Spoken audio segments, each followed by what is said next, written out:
Greetings und herzlich willkommen zu einem neuen Video hier beim Vapologen. Ich möchte euch heute zwei Vaporizer vorstellen, einer deutschen Firma, die sich auf die Fahne geschrieben hat, den Vaporizer-Markt ein wenig aufzumischen. Kurz zu dem Unternehmen selbst was. Es ist ein junges Unternehmen aus Deutschland namens Hyzen, genauer gesagt aus Baden-Württemberg. Die haben 2014 erstmal angefangen, Vapus zu vertreiben und haben dann relativ schnell ein großes Interesse in diesem Gebiet aufgebaut. Und dann kam 2018 die Idee, einen eigenen Vaporizer zu entwickeln. Dann haben sie die Marke Zen Vaporizers etabliert. Die ist einigen vielleicht ein Begriff. Und 2023 haben sie ihre Marke dann zu Hyzen umgebrandet. Und unter diesen Markennamen haben die mir zwei Vaporizer geschickt, die ich zu Review-Zwecken ausprobieren durfte. Und da möchte ich einmal vorweg sagen, ich habe als Bedingung gesetzt, dass dieses Review brutal ehrlich sein darf, denn ich bin gar kein Fan von irgendwelchen gekauften positiven Reviews, von denen man dann im Nachhinein nicht weiß, wie der Tester das wirklich fand. Diese beiden Vaporizer habe ich von denen bekommen. Das ist einmal der Stylus Pro Max und der Stylus Mini. Ich würde sagen, wir gucken uns zuerst den Mini an und danach den Max.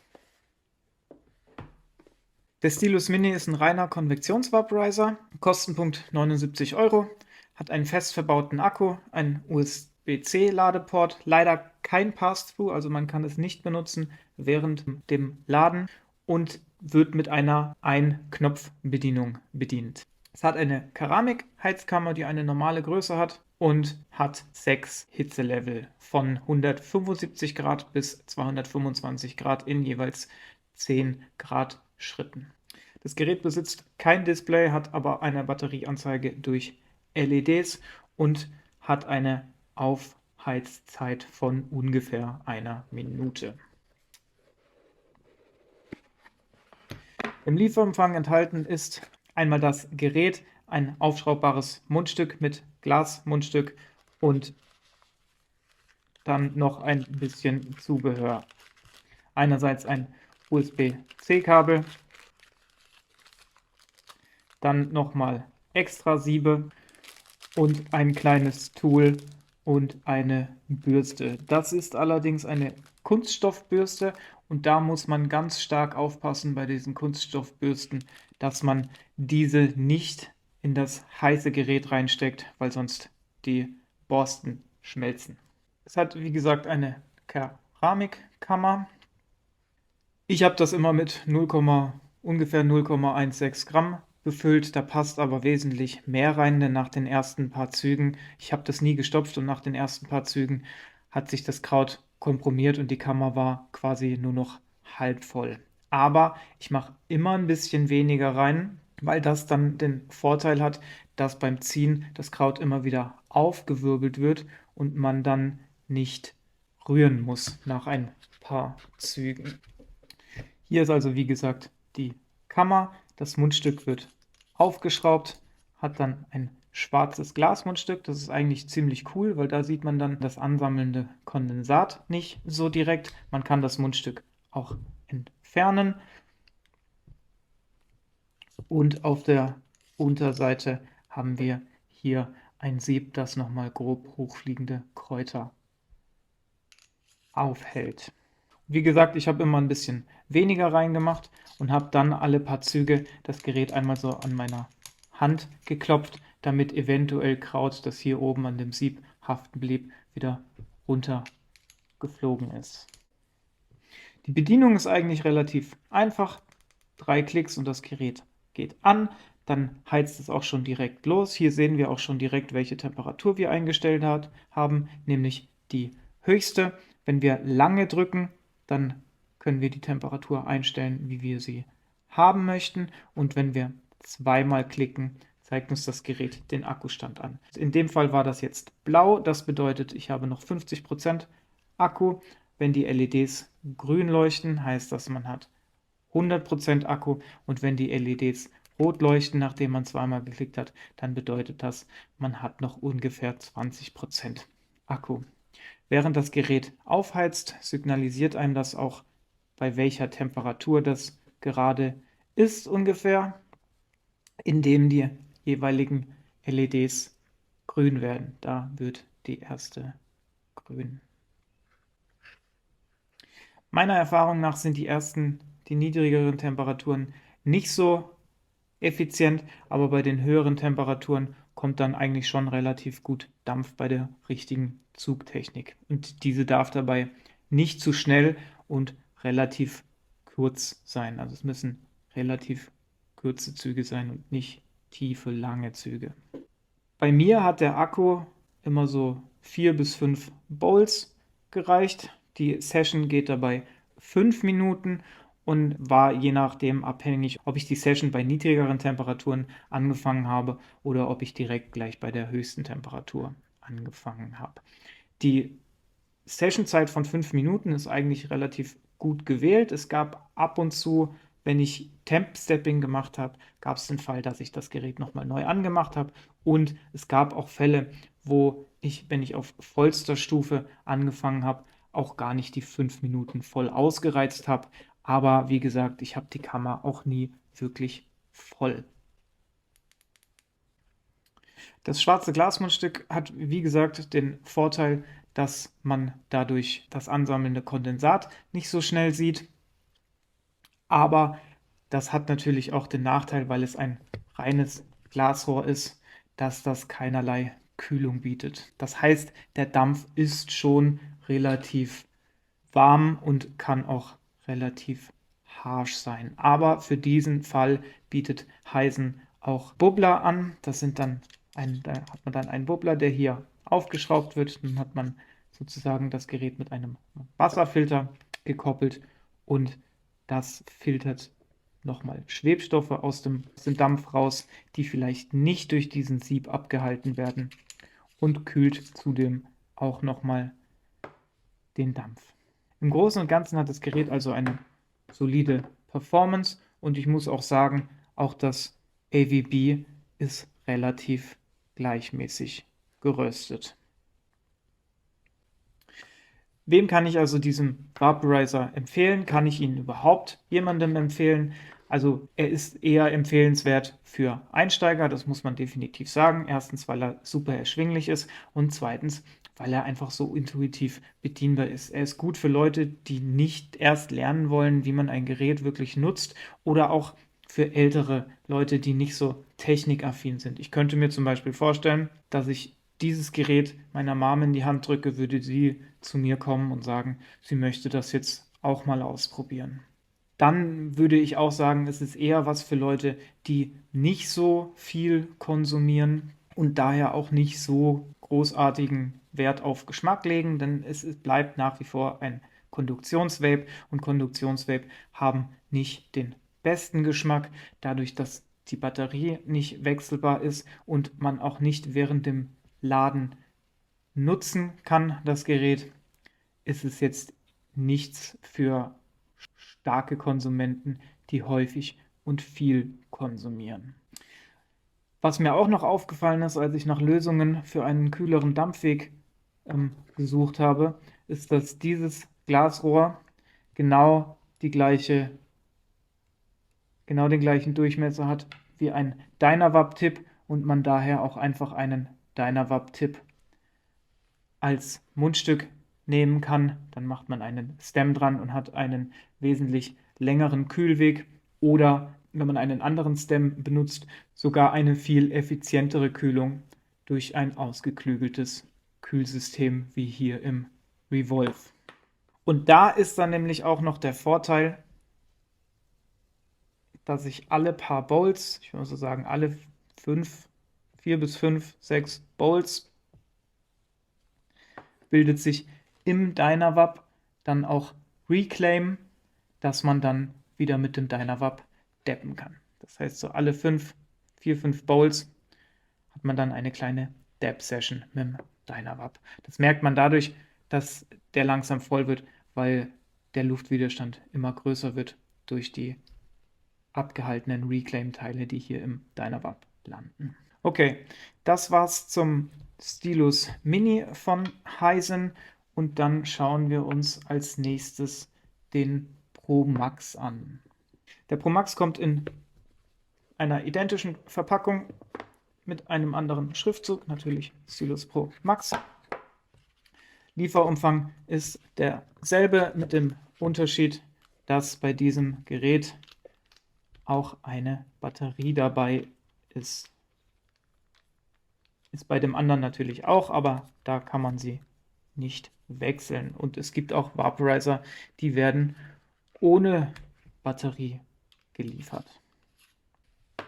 Verglichen mit dem Stylus Mini ist so ein gutes Stück größer. Und dieser Vaporizer ist ein Konvektions-Vaporizer, kostet 139 €, hatte ich schon gezeigt, austauschbare 18650er Batterien, die auch im Lieferumfang dabei ist. Auch hier befindet sich ein USB-C-Ladeanschluss und auch hier ist leider kein Pass-Through, also kein Verwenden während dem Laden möglich. Aber man kann, wie gesagt, einfach die Batterie austauschen. Das Gerät besitzt ein Display, hat einen Temperaturbereich von 80 bis 220 Grad und hat eine riesige Heizkammer aus Aluminium. Deswegen wird das Gerät auch Max genannt.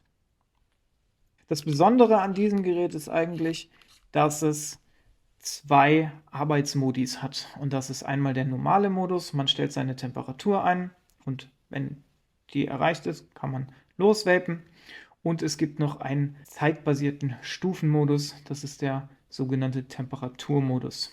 Da gehen wir gleich näher drauf ein. Zunächst einmal, wie gesagt, eine riesige Kammer, da passt viel mehr rein, als ich eigentlich brauche. Ich glaube, wenn man es drauf anlegt, passen da bestimmt ein halbes Gramm rein. Und ich habe es mit Maximum 0,25, 0,27, also das meiste, was ich da reingefüllt habe. Die Kammer ist eine Aluminiumkammer, das heißt auch die Kammerwand wird beim Erwärmen recht schnell warm, was das Gerät nicht zu einem 100% Konvektionsvaporizer macht, aber ich habe nachgefragt und Hisen selbst schätzt die Rate von Konvektion zu Konduktion auf 80 bis 90% ein. Die Bedienung ist jetzt nicht ganz so intuitiv wie beim Stylus Mini, aber trotzdem relativ easy. Mit 3 Klicks kriegen wir das Gerät an, dann können wir auswählen, ob wir den normalen Modus oder den Temperaturmodus haben wollen. Klicken wir auf normalen Modus, dann fängt das Gerät direkt an zu heizen und wir können hier an den seitlichen Buttons einstellen, was unsere Wunschtemperatur ist. Mit einem Klick auf den Button können wir sehen, wie die Zeit eingestellt ist und wenn wir zweimal klicken, können wir diese Zeit um 2 Minuten erhöhen und wieder um 2 Minuten erhöhen und das können wir quasi immer und immer wieder machen und deswegen wird das Ganze auch Endlos-Timer genannt. Eigentlich ein ziemlich cooles Feature. Dann gucken wir uns mal den zweiten Modus an. Das ist der Temperaturmodus und hier wählen wir zunächst unsere Starttemperatur, die wir haben möchten, sagen wir 190 und unsere Endtemperatur, sagen wir 220 Grad und wie lange wir vapen wollen. 10 Minuten ist Maximum, Minimum sind 3 Minuten und dann sagen wir mal, wir wollen 3 Minuten vapen und dann fängt das Gerät jetzt an hochzuheizen auf unsere Starttemperatur und erhöht dann während der Session kontinuierlich die Temperatur bis zu unserer Wunschtemperatur. Und auch hier können wir unsere Session, wenn wir zweimal klicken, um 2 Minuten verlängern, immer wieder, aber wenn wir das machen, springt unsere Temperatur direkt zur Zieltemperatur. Das heißt, sowas bietet sich eher an, wenn man am Ende der Session ist. Das Gerät vibriert auch am Ende der Session und signalisiert einem, hey, die Session ist bald vorbei und da hat man dann auch noch Zeit zu reagieren und noch schnell zweimal den Knopf zu drücken. Und dieser Temperaturmodus, muss ich sagen, der ist echt genial. Anfangstemperatur einstellen, Endtemperatur einstellen, wie lange man vapen möchte, und dann wird automatisch während dem Vapen die Temperatur erhöht. Man muss selber gar nicht nachregeln und dadurch kann man dann echt lange Session haben, vor allem in Verbindung mit diesem Endlos-Timer. Ich starte eigentlich immer so bei 190, 195 Grad und gehe auch immer bis 220. Da kommt dann die erste Zeit nicht viel Dampf und eher nur Geschmack, und so ab 200, 205 kommt dann auch visueller Dampf. Allerdings kann man das nicht zum Beispiel mit einem Tiny-Mite vergleichen. Der Tiny-Mite ist da schon wesentlich, wesentlich kraftvoller, aber dafür ist dieses Gerät auch gar nicht konzipiert.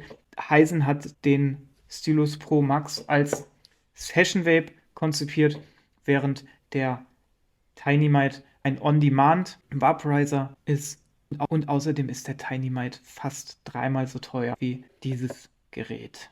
Und für dieses Geld, muss ich sagen, performt er echt solide und für lange Sessions ist er super geeignet. Die Batterie hält bei mir so 4 bis 6 Bowls, je nach Nutzungsverhalten, also welchen Modi ich benutze und wie oft ich verlängere. Das hängt natürlich auch damit zusammen, wie viel man in die Kammer macht. Ach so, das habe ich gar nicht erwähnt. Man kann in die Kammer auch ziemlich wenig machen. Also die muss gar nicht halb voll gefüllt sein oder voll gefüllt sein. Man kann da auch nur ganz wenig reinmachen. Ich habe auch mal nur 0,1 Gramm reingemacht und das hat auch super funktioniert.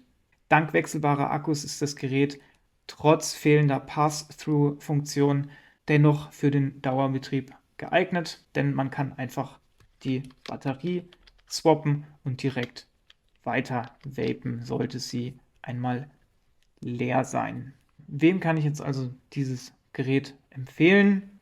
Naja, erstmal würde ich sagen, allen Leuten, die eine übertrieben große Kammer haben möchten und nicht auf einen Konduktionsvaporizer wie zum Beispiel dem Pax zurückgreifen wollen. Das wäre jetzt so der einzige Vaporizer, der mir noch einfällt, der auch eine riesige Kammergröße hat. Und dann kann ich das Gerät Leuten empfehlen, die einfach gerne lange Sessions haben. Werde ich diesen Vape weiterhin noch in meiner Benutzung haben? Ja, ich glaube schon, denn gerade wenn ich spazieren gehe, wird er sicher des Öfteren in meiner Tasche landen. Ich nehme zum Spazieren eigentlich sehr gerne den Venti mit, weil der einfach einen super offenen Airflow hat und der es einfach super leicht macht, während dem Laufen zu ziehen. Aber beim Venti ist halt der Nachteil, dass die Session relativ schnell vorbei ist. Also da kann ich nach 2-3 Minuten fertig mit der Session sein. Und hier kann ich wirklich ausgedehnt 15 Minuten laufen und 15 Minuten währenddessen vapen. Das habe ich bisher bei noch keinem anderen Vaporizer gehabt. Und ich glaube, deswegen wird der trotzdem noch in meiner Benutzung sein. Ach ja, was ich noch vergessen habe von der Airflow, sind die beide ungefähr gleich. Ich würde die so ungefähr auf der Stufe vom Mighty einordnen, was den Airflow eingeht.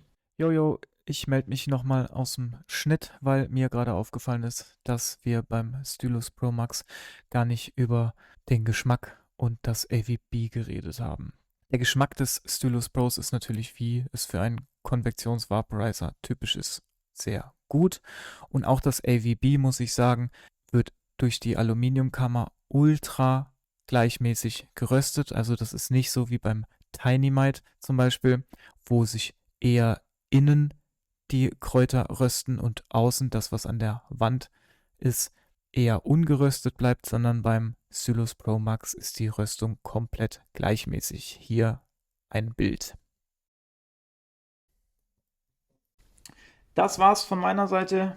Falls ihr noch irgendwelche Fragen habt, ich bin mir sicher, dass wahrscheinlich nicht alle Fragen in diesem Video beantwortet werden. Es kommen immer wieder irgendwelche Fragen auf, an die man nicht gedacht hatte. Falls solche Fragen aufkommen, schreibt es in die Kommentare. Ich wünsche euch was, Leute. Macht's gut. Euer Vapologe.